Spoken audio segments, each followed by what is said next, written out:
All right, guys, little inside baseball. Old Chael is taking tomorrow off. I'm not going to be in here, but there's a few topics that are floating around that I just want to touch on. I just want to bring you guys. First off, Michelle Waterson, and if she sees this, I think she's my friend. We had a very good relationship, Michelle and I, way back. I was in the WEC, and she was just an up-and-comer. I want to say she was 18, 19 years old. And we started together with a company, with a T-shirt company. But she and I were kind of going to be the face of it. We're kind of coming up with strategies. And I only bring that to you because I have a wonderful relationship. I'm not looking to stab anybody in the back. I hope Michelle never fights again. That is not fighting. And I will tell you, I retired from the sport 3 years ago. And I made a big joke at a family gathering, and my mother and my aunts and uncles got a tremendous laugh, which is I might have retired after that fight, but I quit fighting 5 years ago. And there's a truth to that. You don't want it to be true. And believe me, when I was there, I wasn't trying to pull the wool over anybody's eyes. Except for my own. I go to these practices, I could not get through them. Clayton Hires would look at me. He wouldn't say it, but he would look at me. He would give me the look like, champ, this isn't enough. If this is all you can do, then we can't do this anymore. I knew that look. I knew it. But I only share that because Michelle's in this spot. Look, this isn't fighting what she's doing. This is absolutely the art of unengagement.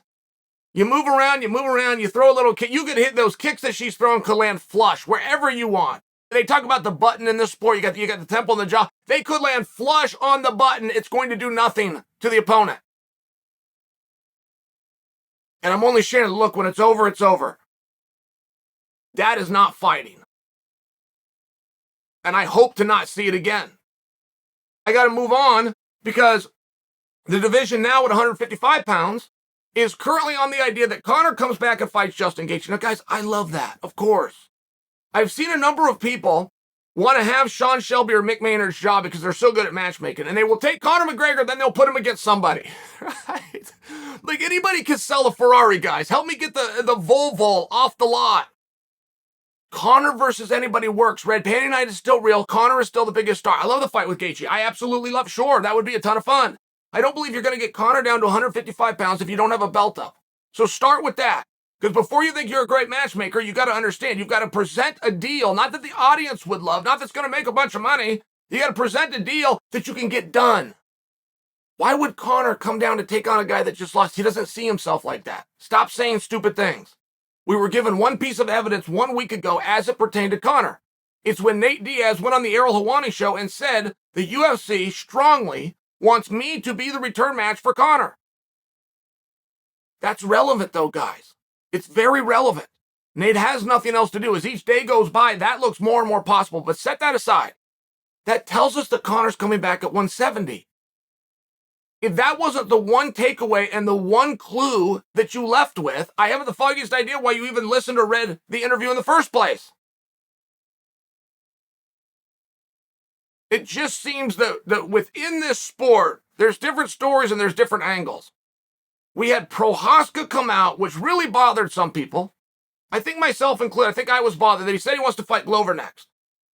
I was bothered because I didn't think the champ needed to put himself in that light. Champ doesn't need to call out a 42-year-old ever.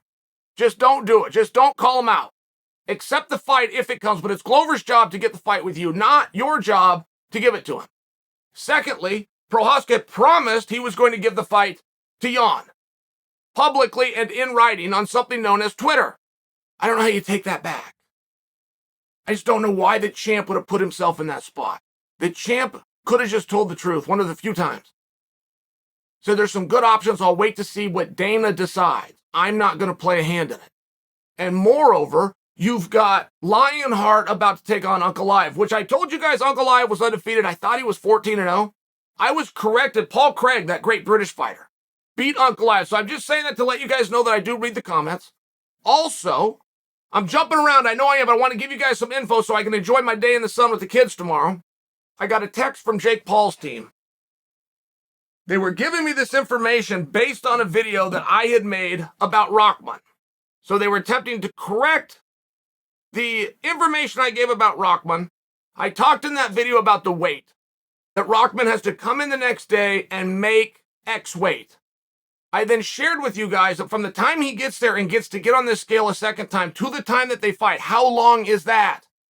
Because if that's a meaningful period of time, then the second weigh-in is nothing more than an inconvenience.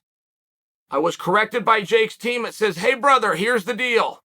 When we signed Rockman up on July 6th, he weighed 218.5 pounds. The fight is at 200 pounds, giving him 1 month, exactly 30 days to get down. That's a very reasonable amount to wait. He could probably make that in about 7 hours. Noon on August 6th, that's the day of the fight, there is a 214-pound weight limit. So they're going to allow Rockman to put on 7% of his body weight. In most jurisdictions, even where they do this, Ohio has done this in the past, California has done this as a test, but you were still allowed 10%. This will represent 7%. Do with that what you want. I'm just breaking down the math for you. Fight night will be, by the time they do the second weigh-in to the time they walk out, will be roughly 11 and possibly 12 hours later, and he can weigh whatever he wants. So that second weigh-in is more of an inconvenience. I like it. I get the idea. I don't think that Paul did anything wrong here. I'm just sharing for you guys, if you're trying to build that in, which way you're going to hedge your bet. You're going to see Rockman at his best. And you're going to see Paul in there taking on a really big guy. This is a much harder fight for Paul than people think it is. It is a much harder fight than Paul thought he was agreeing to. And Rockman even weighed in as to why. Rockman did a really good job at this interview. He really did. When they had the press conference, Rockman was the first guy that wasn't flustered by Jake. He was able to stay very calm. And you could tell that both guys have a level of confidence. Now, we found out where that came from. They sparred together. They used to spar together, and Rockman openly said, yes, he handled me in the sparring. What he doesn't know is I didn't know I was in there to get better. I didn't know I was in there to train. I was under the impression I was in here to mentor.